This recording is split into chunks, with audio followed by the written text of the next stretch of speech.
तकरीर का मैंने अपने आप ही ये उन्वान तय किया है कि इंसान को अल्लाह ने क्यों पैदा किया है। ये एक सवाल है। इस सवाल का जवाब जिसको भी मिल गया बस वो कामयाब हो गया।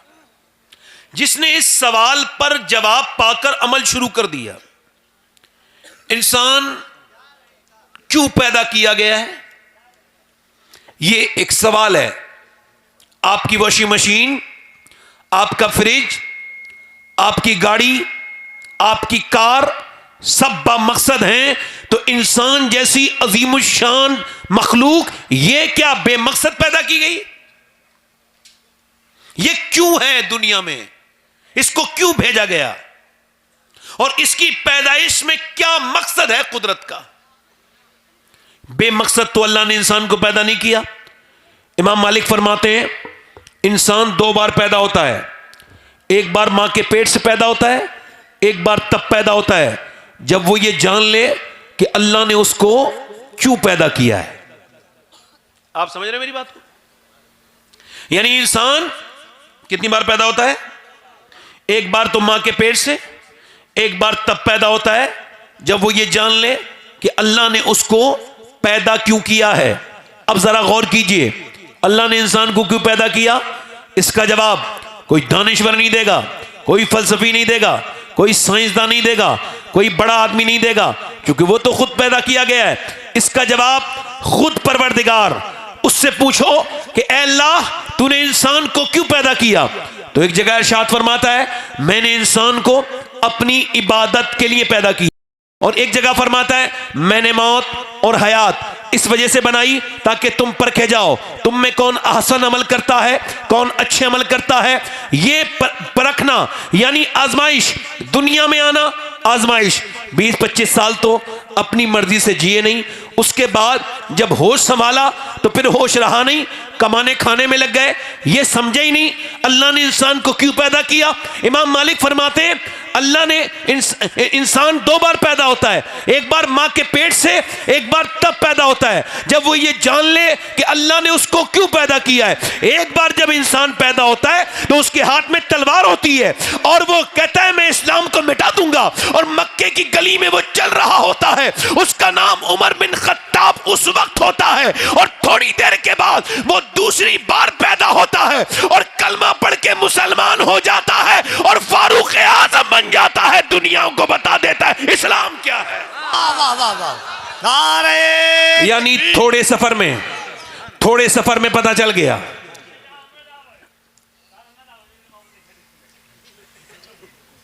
किसी भी बेवकूफ के माथे पे नहीं लिखा होता है वो बेवकूफ है। हरकतें बताती हैं ये आदमी मादरजात बेवकूफ है। किसी भी जाहिल के माथे पे नहीं लिखा होता, हरकतों से पता चलता है ये जाहिल है, इलिटरेट पर्सन है। ये उस हिसाब का जाहिल है जिसके लिए किताबें नहीं बनी। आप मेरी बात समझिए, इंसान दो बार पैदा होता है, एक बार तो मां के पेट से, एक बार तब पैदा होता है जब वो ये जान ले कि अल्लाह ने मुझे क्यों पैदा किया है।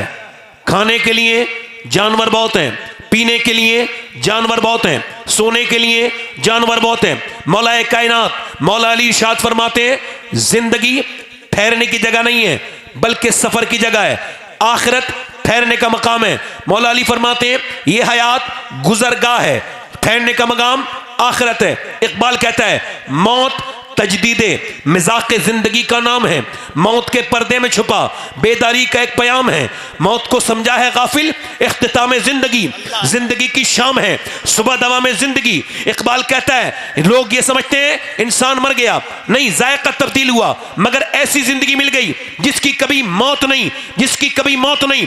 जानवर बहुत थे अल्लाह के पास, मगर तुमको पैदा किया आजमाइश के लिए। मौला कायनात नहजुल बलागा पढ़ रहा हूं, मौला अली फरमाते हैं ये आजमाइश जो है ना, ये सुबह भी आजमाइश है, शाम भी आजमाइश है, रात भी आजमाइश है, नींद भी आजमाइश है, खाना आजमाइश, पीना आजमाइश, बीबी आजमाइश, बच्चे आजमाइश, चलना आजमाइश, बैठना आजमाइश। फरमाते हैं हर दिन आजमाइश, नई आजमाइश। और सुने फरमाते हैं आजमाइश जिंदगी में तब सख्त हो जाती है। जब इंसान जिंदगी को आसान समझने लगता है, वो जब इसको आजमाइश नहीं समझता, यानी फजर का वक्त है, आदमी सो रहा है, सोते सोते उसको अजान की आवाज आई, अब ईमान कह रहा है उठो और नमाज पढ़ लो, आजमाइश शुरू है। नफ्स कह रहा है नहीं नहीं आराम करो, अभी सर्दी बहुत है, बाहर निकलोगे और ठंडे हाथ में ठंडा हाथ पानी में डालोगे, गरम गरम अपने हाथ, तो एकदम तुमको जो है ना ठंड लग सकती है। वो डरा रहा है, नफ्स डरा रहा है, मगर ईमान कहता है उठ।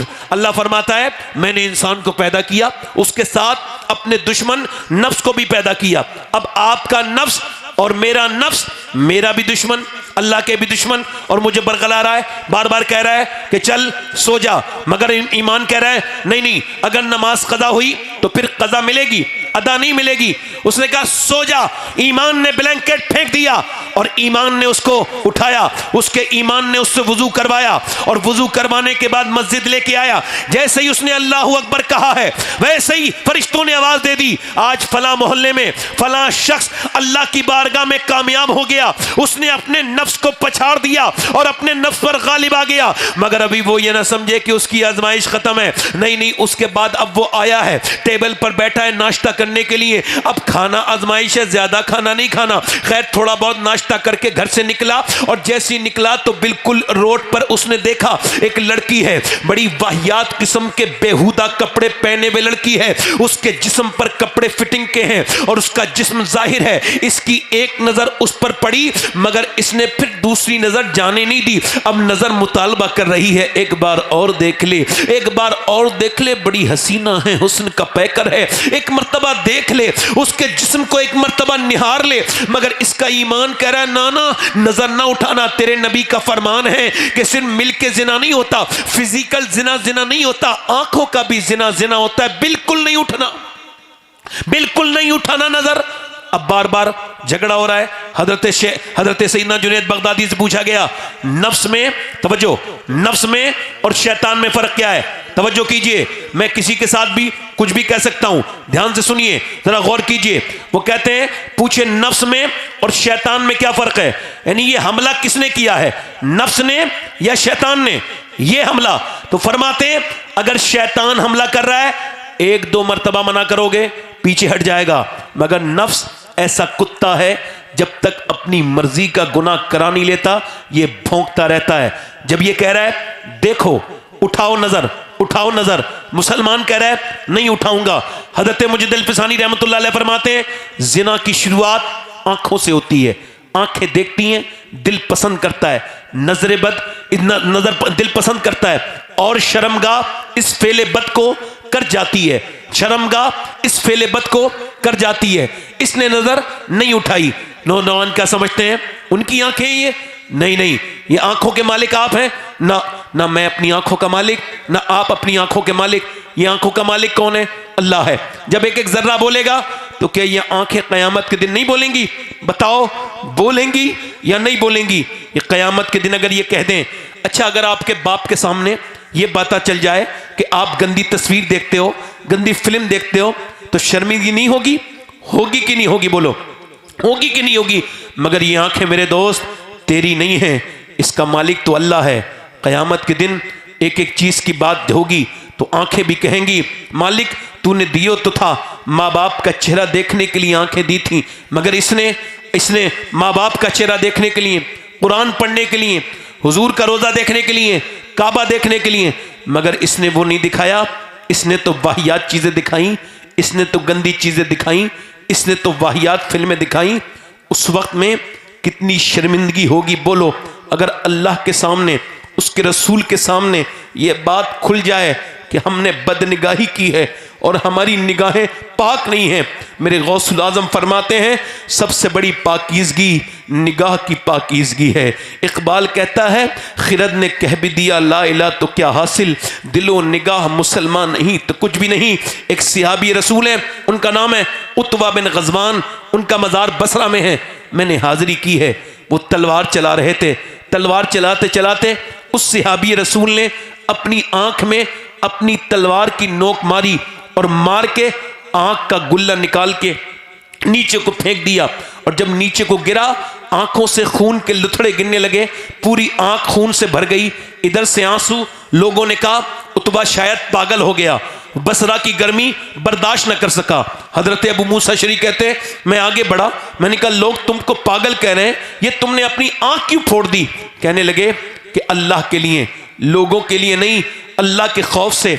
अभी एक लड़की जा रही थी, उस पर एक नजर पड़ी, एक आंख पड़ी, हुजूर की हदीस याद आई, जो बदनिगाही करेगा उसकी आंख में जहन्नम की सलाइयां डाली जाएंगी। तो बस यही सोचा कि ये मेरी आंखें मुझे रुस्वा न कर दें, तो मैंने अपनी आंख निकाल के फेंक दी, तो क्या मेरा अल्लाह मुझे माफ कर देगा? अबू मूसा अशरी ने उसे अपने सीने से लगाया, दोनों सहाबी मिल के दोनों रोए आपस में। कहते हैं उसकी एक आंख से आंसू और एक आंख से खून गिरता था, और वो सहाबी था। हम लोगों के ईमानों को क्या हो गया? कितनी गंदी गंदी तस्वीरें, कितनी गंदे गंदे नज़ारे देखने के बाद भी अगर ईमान जिंदा होता तो तौबा का मुतालबा करता। अगर सुनो, भूख उसे ही लगती है जो जिंदा हो। ईमान अगर होगा अंदर तो मुतालबा करेगा कि क्या कर रहा है, क्या कर रहा है, आखिर क्या वजह है, दिलों के हाल इतने बिगड़ क्यों गए। सहाबी रसूल है उतबा बिन गजवान, कहते अल्लाह मुझे माफ कर देगा। अबू मूसा अशरी बोले अल्लाह तुझे माफ नहीं करेगा, जो तेरी ये बात सुन के अल्लाह से दुआ करेगा, तौबा करेगा, अल्लाह उसको भी माफ कर देगा। मगर मैं पूछना चाहता हूं, अगर आज कोई मर जाए, अल्लाह के पैगंबर सल्लल्लाहु अलैहि वसल्लम के गुलामों, मेरे नबी पाक ने एक जगह तयम्मुम फरमाया है, और तयम्मुम वुजू से पहले, और वुजू के लिए पानी वहां 12 कदम दूर है। हुजूर ने वुजू करना था, सफर था, एक जगह फरागत हासिल की, फिर तयम्मुम कर लिया। हजरत अब्बास हुजूर के चचा अर्ज करते हैं या रसूल अल्लाह, पानी सामने मौजूद है, इसके बावजूद ये तयम्मुम आपका समझ नहीं आया या रसूल अल्लाह, ये हिकमत? आपने फरमाया ऐ मेरे चचा, असल में बात यह है, मुझे उस पानी तक पहुंचने की उम्मीद नहीं, और मैं अल्लाह की बारगाह में बेवुजू हाजिर नहीं होना चाहता। इस वजह से मैंने 12 कदम पहले ही तयम्मुम कर लिया कि अगर इस 12 कदम के बीच में मुझे मौत आए तो मोहम्मद अल्लाह की बारगाह में बेवुजू हाजिर ना हो। हाय हाय, हुजूर को तो ये भी पता है मैं कब मरूंगा और आप कब मरेंगे, मगर ये बताइए आखिर कौन सी ऐसी बात है जो हमसे गुनाह पे गुनाह करवाती जा रही है, जो जिस हाल में मरेगा उसी हाल में उठाया जाएगा। ऐ मेरे दोस्त, ये बता तेरी आंखें कितनी पाक हैं, बता तेरी तन्हाई कितनी पाक है। ओह सुन, ये मेरी बात ध्यान रखना। इमाम गजाली फरमाते हैं जिसका दिल जितना साफ होता है वो उतना ही कुरान पढ़ता है। आखिर क्या बात है कि आप पढ़े हुए हो, हाफिज भी हो, उन्हें कह रहा हूं जो नहीं पढ़ते उनसे ही कह रहा हूं, आखिर वजह क्या है कि फेसबुक पे 3-3 घंटे देख लेते हो, मगर 20-25 मिनट में तुम एक सिपारा पढ़ सकते हो, एक भी कुरान का सिपारा नहीं पढ़ते। बोलो, तुम कुरान खोल के नहीं देखते, तुम्हारा दिल कुरान में नहीं लगता, इसका मतलब दिल उजड़ चुका है, ऊपर की बातें रह गई हैं। ऐसी बातें तो कोई भी करता है, जब दिल में ये बात ही नहीं आई। इमाम आजम अबू हनीफा 1 महीने में 60 कुरान खत्म करते थे। गौसुल आजम शेख अब्दुल कादिर जीलानी 1 महीने में 60 कुरान खत्म करते थे। फरमाते हैं गौसुल आजम, एक बार मैं मस्जिद में चल रहा था, अचानक मेरे नफ्स ने मुझसे कहा आज तो आराम कर ले। फरमाते हैं मैंने एक टांग पे खड़े होकर पूरा कुरान पूरी रात में खत्म कर दिया। अल्लाह अकबर। आखिर क्या वजह है? नेकियों से दूर होते चले जा रहे हैं हम। वो लड़के का उसका नफ्स कह रहा है देख ले देख ले, मगर वो कह रहा है मैं आंखों का जिना नहीं करूंगा। उसको लड़की निकल गई और उसने शेर पढ़ दिया, या इलाही रंग लाए जब मेरी बेबाकियां उनकी नीची नीची नजरों की हया का साथ हो। ए मेरे नौजवानों, आज से अपनी आंखों को इतना पाक कर लो कि अगर तुम्हें नौजवानी में ही मौत आ जाए और कब्र में जाओ और जब नबी का दीदार हो जाए तो तुम आंखें नीचे को ना झुकाओ ये सोच के कि या रसूल अल्लाह कैसे देखूं, अभी तो गंदी तस्वीरें देख के आया हूं। ऐसी पाक आंखें करके जाओ कि तुम कब्र में जाओ, नबी का दीदार हो और तुम ये कहने लगो कब्र में लहराए हैं ताहशर चश्मे नूर के, जलवा फरमा हो गई तलत रसूलुल्लाह। नारे तकबीर, नारे रिसालत, मज़हबे इस्लाम, जलवा फरमा हो गई, जलवा फरमा हो गई तलात रसूलुल्लाह की। आंखों को इतना तो पाक करके रहो। नौजवानों अपनी तन्हाइयों को ठीक करो। आला हजरत रदी अल्लाह तआला अन्हु से किसी ने पूछा नेक कौन है, तो आपने फरमाया नेक वो है जो तन्हाई में नेक है। कौन नेक है बोलो? जिसकी तन्हाई न उजड़ी वो नेक है। जो लोगों के सामने नेक बनता है और तन्हाई में चोरी के काम करता है वो नेक नहीं है। पैसे कमाने के चक्कर में हो, बहुत लोग ऐसे हैं जो सर पैसा ही पैसा, बड़े मुश्किल है पैसा कमाने के मामले में। लोग अल्लाह को भूल गए। इतनी गफलत है पैसे की कि एक लाश समंदर में जो है वो एक दरिया में मिली पुलिस को।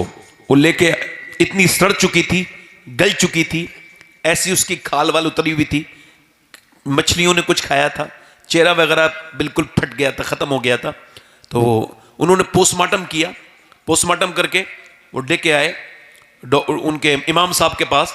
कहने लगे ये मुसलमान लाश है, इस पे जाहिर है कुछ इस तरह की निशानियां, आप इसको दफन कर दीजिए।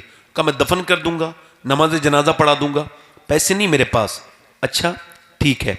ऐलान हुआ मस्जिद में एक लाश है, अजनबी है, क्या पता कौन मुसाफिर मर गया है, कोई पहचान नहीं है, लावारिश लाश है, पैसे दीजिए।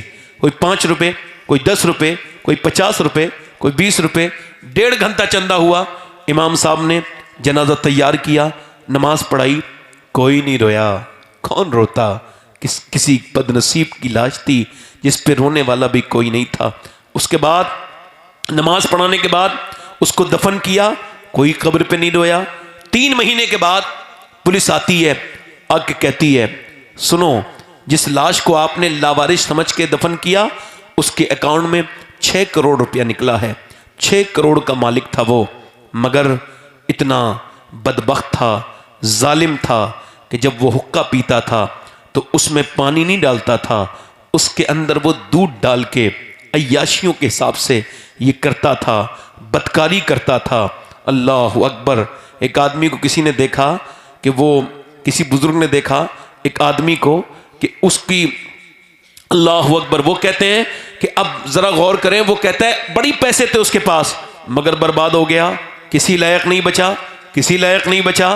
कैसी जगह मरा है, अपने पैसे का कफन भी नहीं ले पाया, कैसा गरीब होके मरा। किस बात का घमंड है, किस बात का गुरूर है?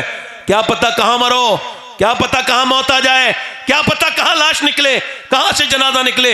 अल्लाह अकबर।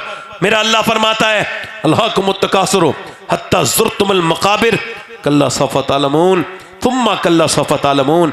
अल्लाह फरमाता है तुम्हें गाफिल रखा माल की ज्यादा तलबी ने, यहां तक कि तुमने कब्रों के मुंह देख लिए। फिर कहता है कल्ला सौफ़ तालमून, हाँ हाँ जान जाओगे। फिर उसी बात को दूसरी बार कहता है, मगर सुम्मा इरशाद फरमाता है और कहता है कल्ला सौफ़ तालमून सुम्मा कल्ला सौफ़ तालमून। जैसे ही समझाता ना, समझा रहा हूं फिर बता रहा हूं, हाँ हाँ जान जाओगे, फिर जान जाओगे।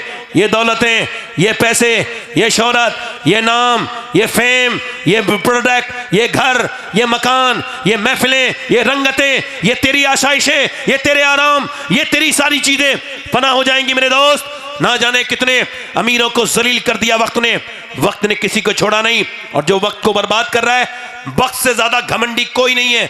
वक्त इतना घमंडी है, जो वक्त को बर्बाद करता है वक्त उसको बर्बाद कर देता है। ये वक्त ऐसी चीज है जिसने इसका इस्तेमाल सही कर लिया, बस वक्त तलवार है। इमाम शाफई फरमाते वक्त तलवार है, इसे हाथ में ले लो, इससे कुछ काट लो वरना ये तुमको काट देगी, इससे तुम कुछ काट लो वरना ये तुमको काट देगी। वक्त वो तलवार है, वक्त वो तलवार है। मेरे हुजूर फरमाते जन्नती जन्नत में भी हसरत करेंगे अल्लाह की नेमतें देख के।